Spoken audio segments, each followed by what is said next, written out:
First contact, unexpected allies.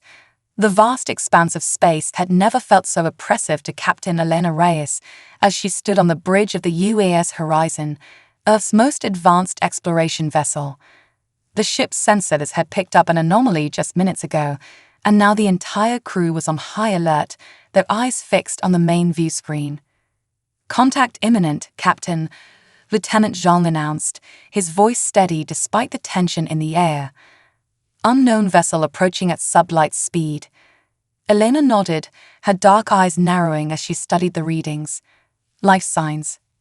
"Affirmative," Zhang replied. "Multiple non-human biosignatures detected." A collective intake of breath swept through the bridge.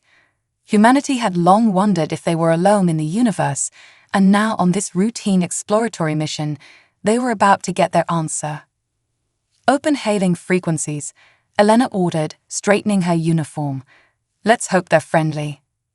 The view screen flickered to life, revealing a sight that would forever change humanity's place in the cosmos. The alien before them was vaguely humanoid, with iridescent skin that seemed to shimmer with every movement. Its large, multifaceted eyes regarded the human crew with what Elena hoped was curiosity rather than hostility. "Greetings," Elena began, her voice clear and confident. "I am Captain Elena Reyes of the United Earth Ship Horizon. We come in peace and friendship." There was a moment of silence, and then a melodious voice filled the bridge, seeming to come from everywhere at once. "We are the Zarquin. We seek sanctuary." Elena exchanged glances with her first officer, Commander John Hawkins. "Sanctuary," she repeated. "From what?" The alien's skin rippled, a gesture that Elena would later learn indicated distress. "The Krovac pursue us. They are unrelenting. We have traveled far, hoping to find allies." Before Elena could respond, alarms blared across the bridge. Zhang's fingers flew across his console. "Captain, multiple warp signatures detected. They're big, and they're coming in hot." "Red alert," Elena barked. "Shields up, weapons online." She turned back to the view screen. "Zarquin vessel, fall in behind us. We'll do what we can to protect you." As the Horizon maneuvered to shield the smaller Zarquin ship, the first of the Krovac vessels dropped out of warp. They were massive, easily dwarfing both the human and Zarquin ships, their hulls bristling with weapon emplacements. "They're hailing us," Zhang reported. Elena nodded grimly. On screen, the face that appeared was the stuff of nightmares, a mass of writhing tentacles surrounding a beak-like mouth, with cold, predatory eyes that seemed to bore into Elena's soul. "Insignificant creatures," the Krovac commander growled, its words translated by the ship's computer. "Hand over the Zarquin, or be destroyed with them." Elena's jaw clenched. "I'm afraid we can't do that. The Zarquin have requested our protection, and we've granted it. I suggest you turn your ships around and leave this sector." The Krovac's tentacles writhed in what Elena assumed was amusement or contempt. "You dare to challenge us? Your primitive weapons are no match for our technology. This is your final warning." The transmission cut off abruptly, leaving the bridge in tense silence. "Orders, Captain," Hawkins asked, his hand hovering over the weapons controls. Elena's mind raced. They were outgunned and outnumbered, but she'd be damned if she'd hand over innocent beings to these aggressors. "Tactical analysis," she demanded. Lieutenant Commander Yuki Tanaka, the ship's tactical officer, spoke up. "Their shields appear to be based on energy deflection, similar to our own but more advanced. However, their ship design suggests a vulnerability to kinetic impacts." A slow smile spread across Elena's face. "Well then, let's give them something they're not expecting. Tanaka, load all forward tubes with kinetic penetrators. Zhang, get me a firing solution on their lead ship's command module." As the crew rushed to comply, Elena opened a channel to engineering. "Chief O'Brien, I need every ounce of power you can give to our shields and engines." "Aye, Captain," came the reply, tinged with an Irish brogue. "I'll give ye all she's got, and then some." The Krovac ships began to move into attack formation, their weapons charging. Elena felt a surge of pride as she watched her crew work, their movements crisp and efficient despite the unprecedented situation. "Zarquin vessel," Elena called out. "Stay close to us. We're about to show these Krovac that humanity isn't to be underestimated."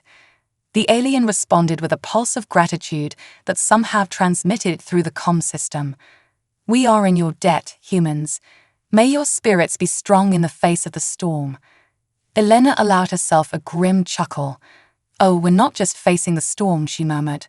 "We're about to become it." As the first Krovac energy beams lanced out towards them, Elena gave the order that would echo through history. "All hands, brace for combat maneuvers. Tanaka, give them hell." The horizon surged forward, its newly installed gravitational compensators allowing it to pull off maneuvers that would have liquefied an unprotected crew. Kinetic penetrators, little more than hyper-accelerated slugs of dense metal, erupted from the ship's forward tubes. The Krovac, expecting energy weapons, were caught completely off guard. Their shields, designed to repel energy attacks, did little to stop the physical projectiles. The lead ship's command module erupted in a spectacular explosion, its atmosphere venting into space. "Direct hit," Tanaka shouted, a note of triumph in her voice. But there was no time to celebrate. The remaining Krovac ships, momentarily stunned by the effectiveness of the human attack, quickly regrouped. Energy beams and exotic particles crisscrossed space, most splashing harmlessly against the horizon's shields, but a few finding their mark. "Shield strength down to 60%, Zhang reported, his fingers dancing across his console as he worked to reinforce the weakening barriers. Elena gripped the arms of her command chair, her mind racing. They had surprised the Krovac once, but that advantage wouldn't last. They needed a plan, and fast. "Tanaka, what's the status of their shields?" she demanded. "They're adapting, Captain," Tanaka replied, frustration evident in her voice. "Our kinetic weapons are becoming less effective with each volley." Elena nodded, having expected as much. "All right, time for Plan B, Hawkins. Get me a secure line to the Zarquin ship." As Hawkins worked to establish the connection, Elena turned to her science officer, Dr. Aisha Patel. "Doctor, I need options. Is there anything in the sensor data we can use against them?" Aisha's fingers flew across her console, her brow furrowed in concentration. "Maybe," she muttered. "Their shield frequency. There's a pattern. If we could disrupt it somehow." "Could we use the Zarquin's tech?" Elena pressed. "Combine it with ours." Aisha's eyes lit up. That might just work, Captain. If their systems are as advanced as they seem, we could create a feedback loop in the Krovac shields." The view screen flickered to life, showing the interior of the Zarquin ship. The alien captain, if that was the correct term, regarded Elena with what she hoped was respect. "Zarquin friends," Elena began, "we have a plan, but we'll need your help. Are you willing to fight alongside us?" The alien's skin rippled with colors Elena couldn't begin to interpret. "We are not warriors," it said, its voice tinged with regret. "But we will not stand idly by while you risk your lives for us. What do you need?" As Elena outlined the plan, she couldn't help but feel a surge of hope. Here they were, two species who had known each other for mere hours, working together against a common threat. It was everything humanity had hoped for when they first reached for the stars. The next few minutes were a blur of activity. The Horizon's engineering team worked feverishly to integrate the Zarquin technology with their own systems, while Tanaka and her tactical team devised a battle plan that would maximize their advantage. "Integration complete, Captain," Chief O'Brien reported, his voice strained but triumphant. "It's not pretty, but it'll work. For how long, I can't say." Elena nodded grimly. "It'll have to be long enough. All hands, prepare for decisive action.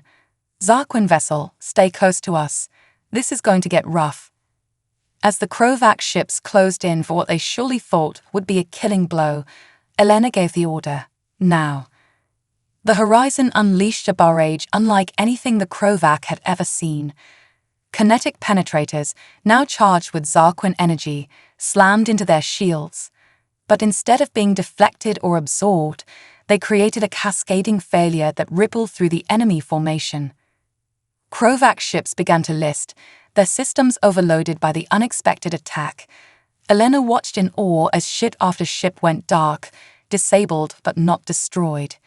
"It's working," Tanaka exclaimed, her usually stoic demeanor cracking with excitement. Elena allowed herself a small smile. "Don't celebrate yet.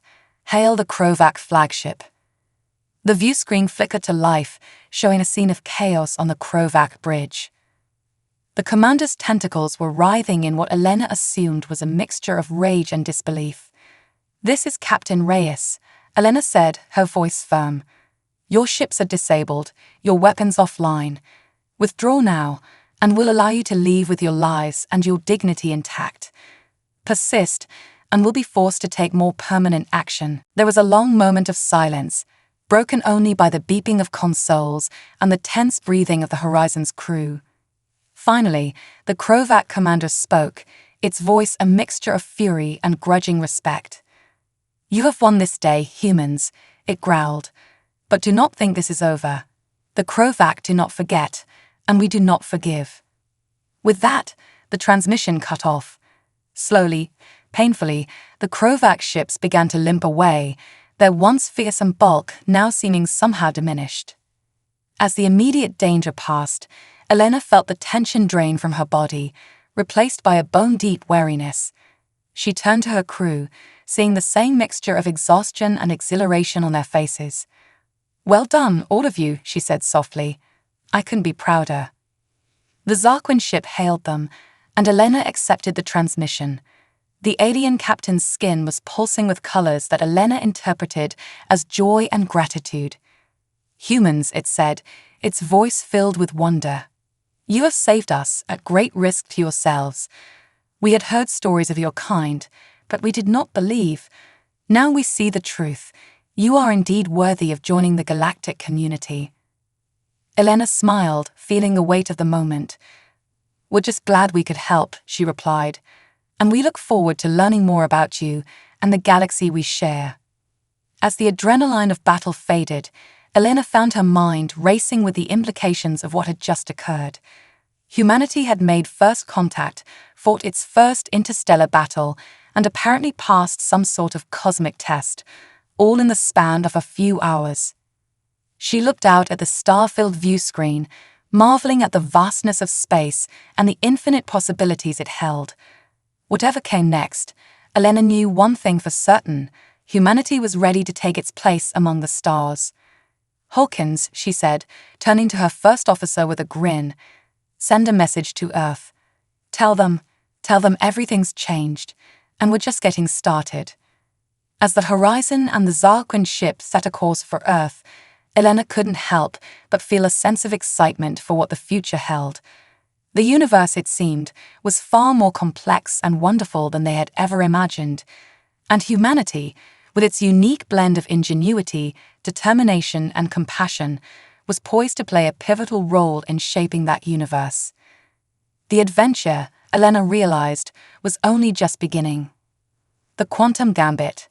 The UES Horizon's return to Earth marked the beginning of a new era for humanity. Captain Elena Reyes and her crew, along with their Zarquin allies, were hailed as heroes. But the celebrations were short-lived as the reality of the Krovac threat loomed large. In the months that followed, Earth's greatest minds worked tirelessly to prepare for the inevitable Krovac retaliation. Among them was Dr. Axel Lindstrom, a brilliant but eccentric quantum physicist whose theories had once been dismissed as fringe science. "Captain Reyes," Axel said, his holographic image flickering slightly in the Horizon's briefing room, "I believe I've found a way to give us an edge against the Krovac." Elena leaned forward, intrigued. "I'm listening, Doctor." Axel's eyes gleamed with excitement. "Quantum entanglement weaponry. We can use it to bypass their shields entirely." The room erupted in murmurs. Commander Hawkins spoke up, skepticism clear in his voice. That's impossible. The energy requirements alone would be astronomical, Axel finished for him, if we were using conventional methods. But that's where our Zarquin friends come in. All eyes turned to Zarlox, the Zarquin representative who had been quietly observing the meeting. Its skin shimmered with curious patterns as it spoke. Dr. Lindstrom approached us with this idea. We believe it has merit. Our crystalline technology could serve as a conduit for the quantum entanglement process. Elena felt a spark of hope. How soon can we have a prototype? That's the catch, Axel said, his excitement dimming slightly. We need a rare element to catalyze the reaction, something called Nexium-472. It's only found in the core of dying stars. A heavy silence fell over the room. It was Lieutenant Zhang who finally broke it. Captain, long-range scans have detected a suitable star in the Cygnus constellation, but it's deep in unexplored space. Elena stood, her decision made. Then that's where we're going. Prepare the horizon for deep space exploration. We leave in 48 hours. As the crew dispersed to prepare for the mission, Elena felt the weight of responsibility settle on her shoulders. They were about to venture further into the unknown than any human had ever gone before. The journey to the dying star was fraught with challenges. Navigating the treacherous cosmic strings that crisscrossed their path required all of Zhang's piloting skills. Strange spatial anomalies played havoc with their sensors, forcing Dr. Patel to recalibrate the systems constantly. But it was the encounter with the Void Dancers that truly tested the crew's mettle. Captain, Tanaka's voice cut through the routine bridge chatter. Multiple contacts emerging from nowhere. Elena watched in awe as shimmering, translucent beings materialized around the horizon. They were vaguely humanoid, but their bodies seemed to be made of pure energy, constantly shifting and reforming. Fascinating, Dr. Patel breathed. They seemed to exist partially in subspace. Our sensors couldn't detect them until they chose to reveal themselves. Before Elena could respond, a melodious voice resonated directly in her mind. Why do you intrude upon our dance, creatures of matter? Pushing aside her shock, Elena replied aloud, hoping they could hear her. We mean no intrusion. We seek an element vital to our survival. There was a moment of silence, then the voice returned, tinged with curiosity. Your minds are interesting, so limited yet so vibrant. Perhaps there is worth in your quest. We will allow you passage, but you must offer something in exchange. What do you want? Elena asked, wary but hopeful. The response was immediate and unexpected. Music. We have sensed it in your minds, but never experienced it directly. Gift us with your music, and we will guide you safely through our realm. Elena couldn't help but smile. Of all the things these advanced beings could have asked for, they wanted music. Lieutenant Zhang, she said, turning to her communications officer. Prepare a data package of Earth's greatest musical works. Classical, jazz, rock, everything. As the music began to play over the ship's external speakers, the Void Dancers' reactions were breathtaking. They swirled and pulsed in time with the rhythms, their bodies creating dazzling light, shows that put the nearby nebulas to shame. For hours, the horizon traveled through the Void Dancers' realm, guided safely past dangers they could scarcely comprehend. When they finally emerged near their target star, Elena felt a profound sense of gratitude. Thank you, she said to the empty space around them, hoping the Void Dancers could still hear. Your assistance and your dance will not be forgotten. As if in response, a final burst of colorful energy swirled around the ship before fading away. With renewed determination, the horizon approached the dying star. The heat was intense, even at this distance, and the ship's shields were straining to their limits. We're picking up strong readings of Nexium-472, Dr. Petal reported, her voice tense with concentration. But it's deeper in the star's corona than we anticipated. Our shields won't last long enough to reach it. Elena's mind raced, searching for a solution. Then she remembered something from her academy days. "The Icarus Protocol," she said suddenly.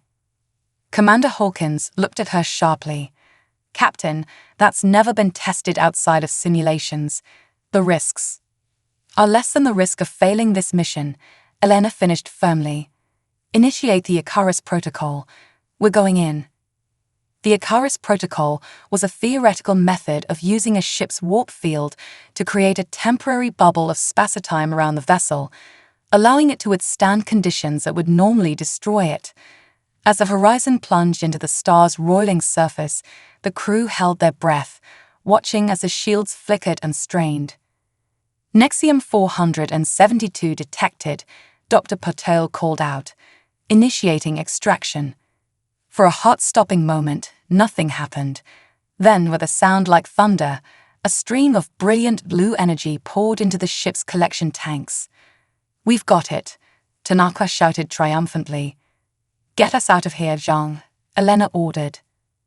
As the Horizon burst free from the star's surface, trailing solar plasma in its wake, Elena allowed herself a moment of pure exhilaration. They had done it. Against all odds, they had secured the key to humanity's defense against the Krovac. But their celebration was cut short by a priority transmission from Earth. Admiral Kensington's grim face appeared on the view screen. "Captain Reyes," he said without preamble, "the Krovac have returned, and this time they've brought an armada." Elena's jaw set in determination. "Understood, Admiral. We're on our way, and we're bringing hope with us." As the Horizon prepared to jump to warp, Elena looked at her crew, seeing the same mix of fear and resolve on their faces that she felt in her heart. "Whatever happens," she said softly, "know that what we've accomplished here today has given humanity a fighting chance. Now, let's go make the most of it."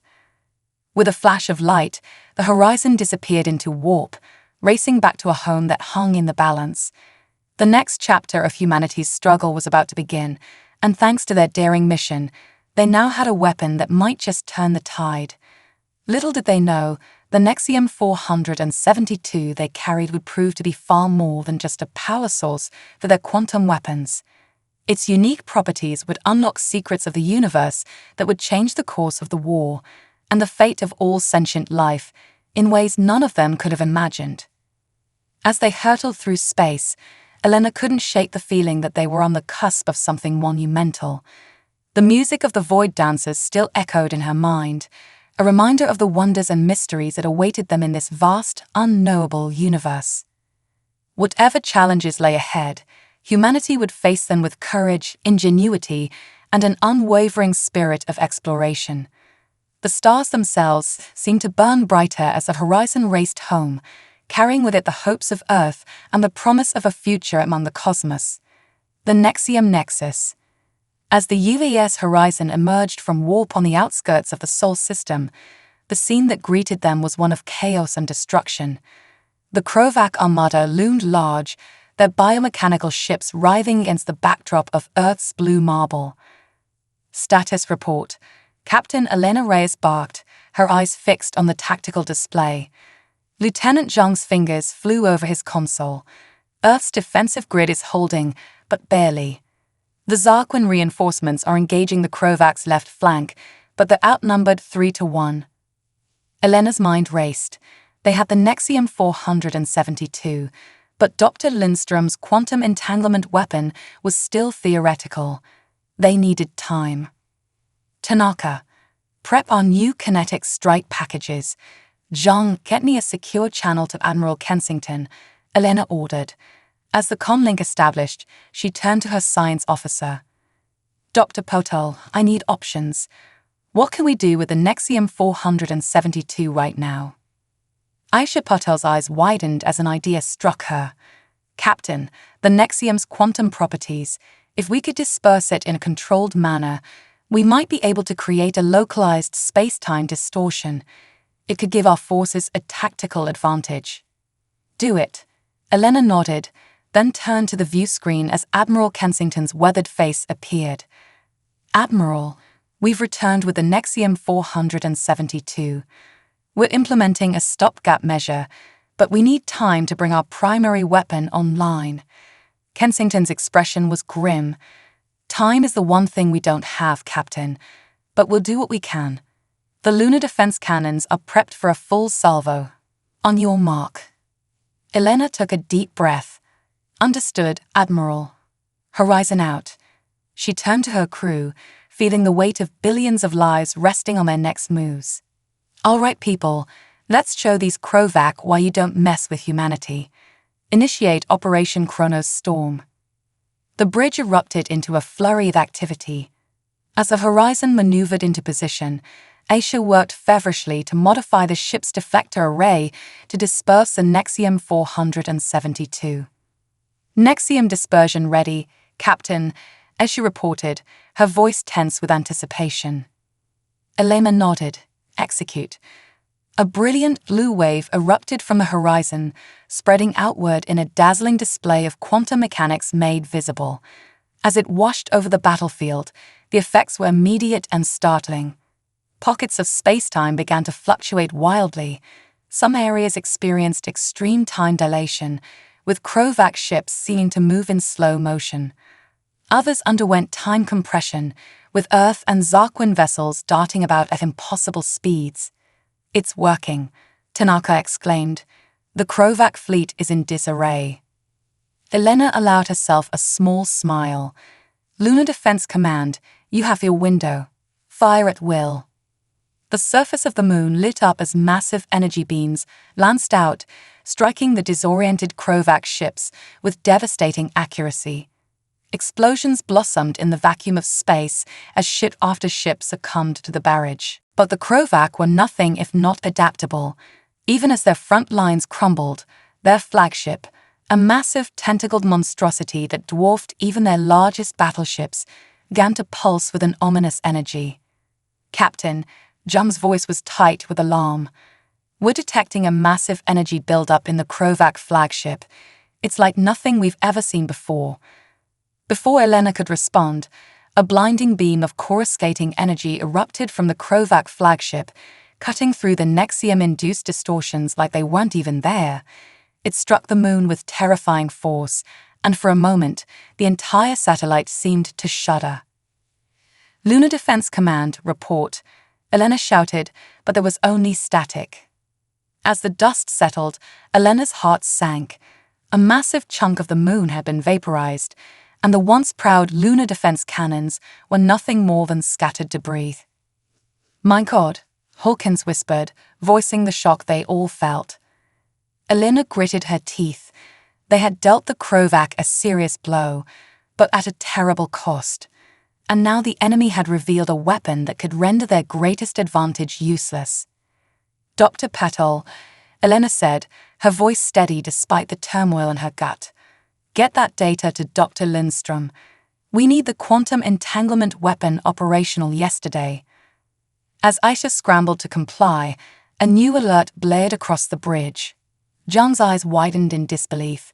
"Captain, we're detecting multiple spatial ruptures. Something's coming through. It's the Void Dancers." Elena's head snapped up to the view screen. Sure enough, the shimmering, ethereal forms of the Void Dancers were emerging into normal space, their bodies twisting in impossible geometries. For a moment, everything seemed to pause as the Void Dancers surveyed the battlefield. Then, to everyone's amazement, they began to sing. It wasn't sound as humans understood it. It was pure vibration, resonating on a quantum level. As the song spread across the battlefield, it interacted with the dispersed Nexium 472 in ways that defied comprehension. Reality itself seemed to ripple and fold. Krovac ships found themselves teleported into their own crossfire. Ruptures in space-time opened and closed, swallowing entire squadrons whole. "They're helping us," Hawkins said, his voice filled with wonder. Elena nodded, a fierce grin spreading across her face. "Looks like our musical exchange paid off more than we could have imagined. Let's not waste this opportunity." All ships, press the attack, ace the combined forces of Earth, the Zarquin, and their unexpected Void Dancer allies pushed forward. Elena knew that this was far from over. The Krovac flagship still loomed large, its planet-killing weapon no doubt recharging for another devastating strike. But for the first time since the battle began, Elena felt a glimmer of real hope. Humanity had faced its greatest challenge and, against all odds, was holding its own. They had made allies among the stars, unlocked secrets of the universe, and demonstrated a resilience that had taken even their enemies by surprise. As she watched her crew work with determination and skill, Elena silently vowed that this would be the day humanity proved it was ready to take its place among the cosmic powers. The Krovac, and anyone else who thought to threaten Earth, were about to learn a harsh lesson. Underestimate humanity at your own peril. The battle raged on, with the fate of Earth hanging in the balance. But with the power of the Nexium 472, the aid of the Void Dancers, and the indomitable human spirit, the tide was turning.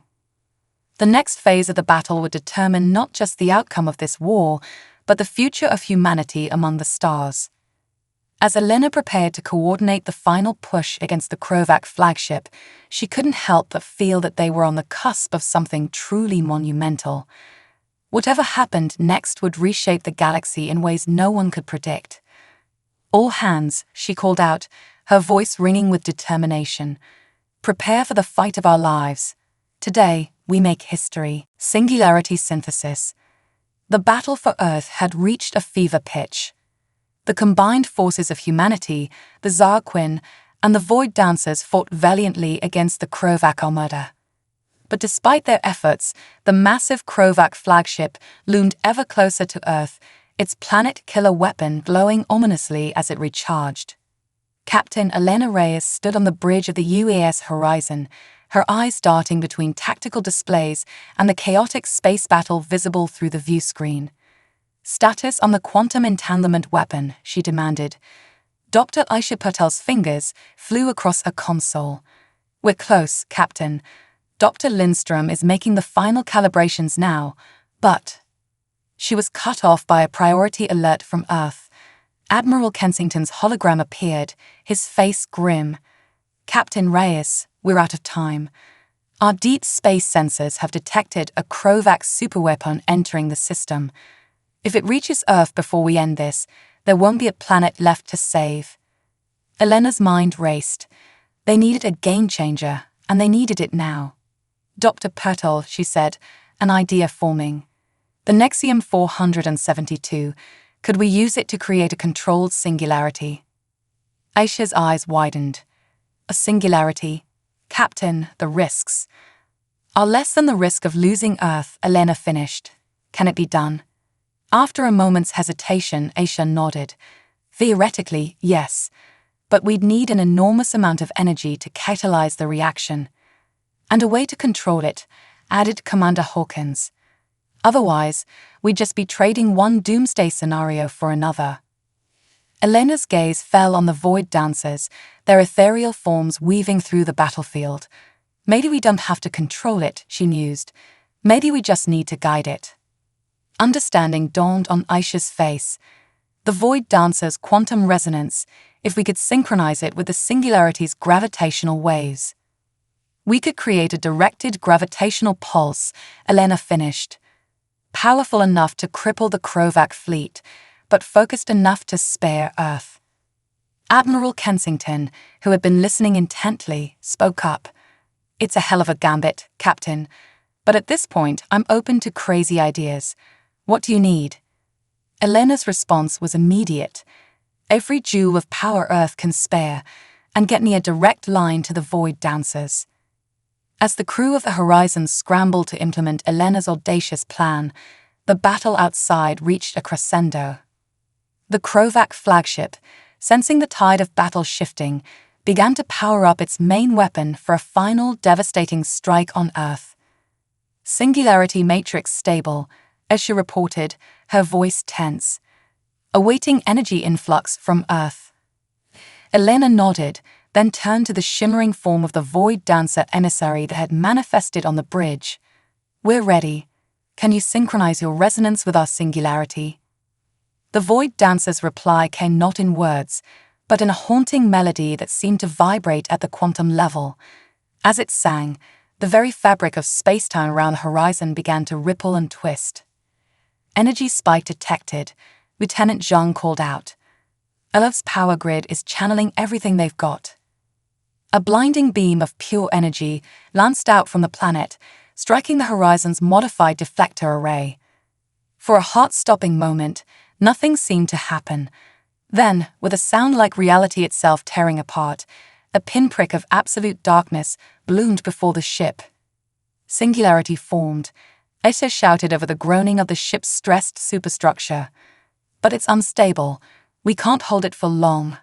Elena gritted her teeth. We don't need long, just long enough. Void Dancer friends, now. The Void Dancer's song reached a crescendo, harmonizing with the gravitational waves emanating from the newborn singularity. Space itself seemed to bend and fold, forming a tunnel of warped gravity that pointed directly at the heart of the Krovac fleet. Fire the quantum entanglement weapon, Elena ordered. A pulse of energy, unlike anything ever seen before, erupted from the horizon. It traveled along the gravitational tunnel, its power amplified 1,000-fold by the singularity's intense gravity. It struck the Krovac flagship dead center, bypassing its shields as if they weren't even there. For a moment, nothing happened. Then, with a silent flash that outshone the sun, the massive ship simply ceased to exist. The quantum entanglement effect had scrambled its very atoms, erasing it from reality. The gravitational pulse continued outward, sweeping through the Krovac fleet. Ships were crushed, twisted, or simply torn apart by the intense gravitational forces.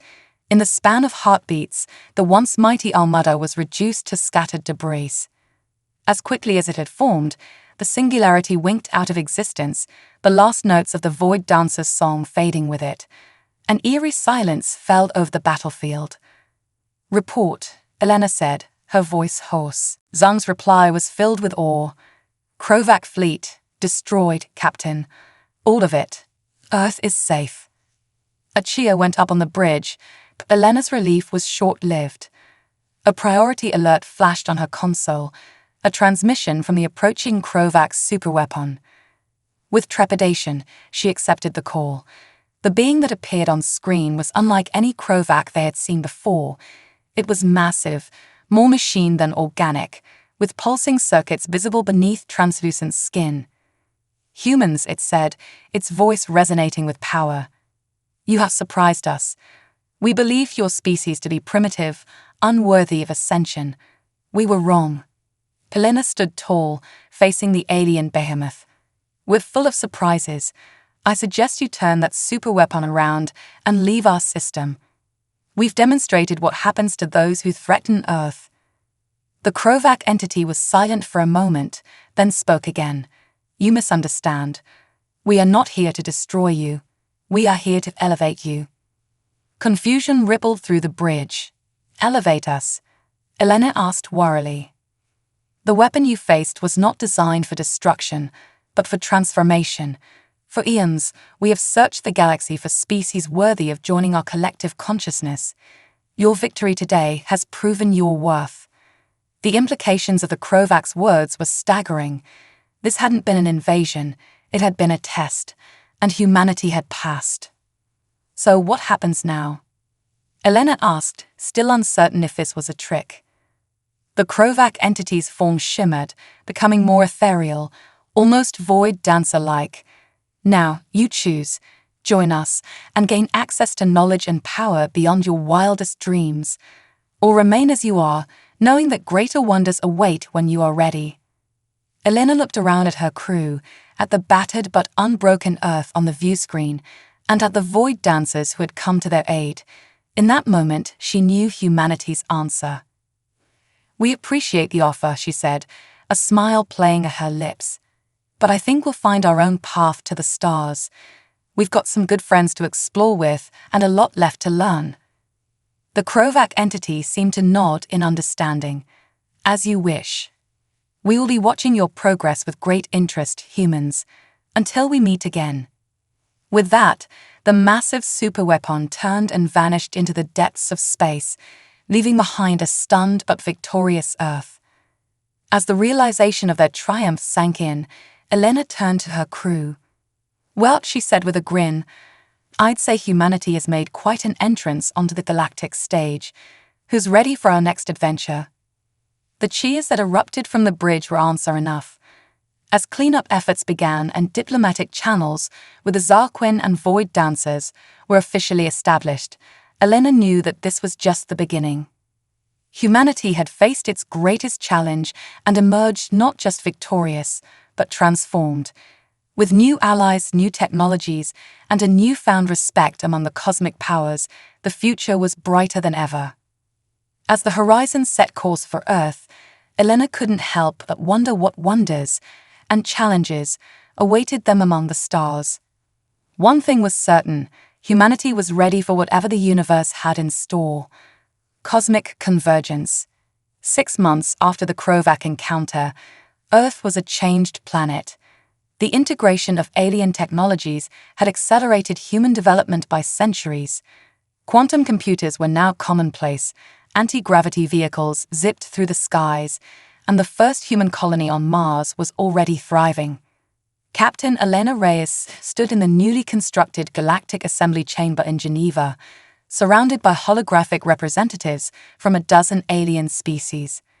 The UES Horizon, now equipped with a Zarquin human hybrid drive, loomed in orbit above, a symbol of humanity's new role in the cosmic community. "The Nexus Protocol is ready," Elena announced to the assembled delegates. "With it, we'll be able to create a network of instantaneous transportation across the galaxy." A ripple of excitement passed through the chamber. The Void Dancer representative, a shimmering form of pure energy, pulsed with approval. "Your species continues to impress, Captain Reyes, but are you prepared for the consequences of such power?" Before Elena could respond, alarms blared throughout the chamber. Admiral Kensington's hologram appeared, his face grave. "Captain, we're detecting a massive anomaly at the edge of the solar system. It's like nothing we've ever seen." The chamber erupted into chaos as view screens activated, showing a sight that defied comprehension. A colossal fractal structure was materializing in space, its dimensions seeming to shift and change even as they watched. "By the cosmos," breathed the Zarquin ambassador, "it's the architects." "The who?" Elena asked, a sense of awe and trepidation growing within her. The Void Dancer's form pulsed rapidly. "The architects of reality. They are said to be the first sentient beings in the universe, shapers of galaxies and weavers of the cosmic web, but they have been silent for eons. Why would they appear now?" As if in answer, a beam of pure information lanced out from the fractal structure, engulfing the Earth in a cocoon of scintillating energy. Every screen, every device on the planet lit up with a single message. "The great fail TR8P borrowed is. Prepare for so unvargnce." Elena's mind reeled. The Great Filter, a hypothetical challenge that determined whether a civilization would achieve cosmic transcendence or face extinction. And now it seemed humanity and its allies were about to face it. "Captain," Admiral Kensington's voice cut through her thoughts. "We're detecting similar structures appearing in every known inhabited system. Whatever this is, it's happening to everyone." Elena straightened her uniform, her decision made. "Admiral, prep the horizon for immediate launch." "Ambassadors," she turned to the alien representatives, "I formally request your species' assistance. We face this challenge together." As agreements poured in and preparations were made, Dr. Aisha Patel burst into the chamber, her eyes wild with excitement. "Captain, I've analyzed the architect's signal. It's an invitation. They're offering us a chance to join them in reshaping reality itself." The implications were staggering. Humanity and its allies weren't just facing a test, they were being offered godhood. Hours later, the Horizon led a fleet of ships from a dozen species towards the architect's structure. As they approached, reality itself seemed to warp and bend. "Multiple dimensional rifts detected," Lieutenant Zhang reported, his voice tense. "Captain, I think we're seeing alternate realities." Elena watched in awe as the view screen filled with images of Earth, alas, where history had taken different turns. In one, a peaceful utopia. In another, a post-apocalyptic wasteland. And in yet another, a world where humans had evolved alongside dinosaurs. The architects aren't just offering us power, Elena realized. They're offering us choice. The power to choose our reality. As the fleet entered the fractal structure, time and space seemed to lose all meaning. Elena found her consciousness expanding, merging with those of her crew, their alien allies, and countless alternate versions of themselves. In this state of cosmic awareness, the true nature of the Great Filter became clear. It wasn't a test of technology or morality, but of wisdom and unity. Could a species, or a coalition of species, be trusted with the power to shape reality? Elena, her individual self just one voice in a vast cosmic chorus, faced the choice. They could remake the universe as they saw fit, erase mistakes, rewrite history, but at what cost? Would they lose the very essence of what made them who they were? In that moment of ultimate decision, Elena did something unexpected. She reached out, not to the controls of reality, but to the consciousnesses around her. Human, Zarquin, Void Dancer, and countless others, she connected them all in a network of empathy and understanding. We choose, Elena's voice echoed across realities, to move forward. Not to rewrite our past, but to shape our future, together. The architect's structure pulsed with approval, and suddenly, the fleet found itself back in normal space. But they were changed. Each ship, each being, now carried within them a spark of the cosmic awareness they had experienced. As they returned to Earth, Elena knew that the real journey was just beginning. Humanity and its allies had been given a glimpse of the infinite possibilities that lay before them.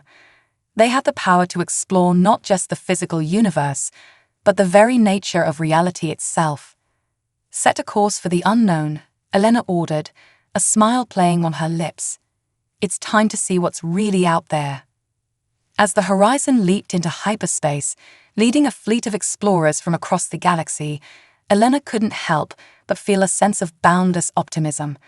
They had faced the ultimate challenge and emerged not as conquerors or gods, but as something perhaps even greater, cosmic explorers, united in their quest for knowledge and understanding.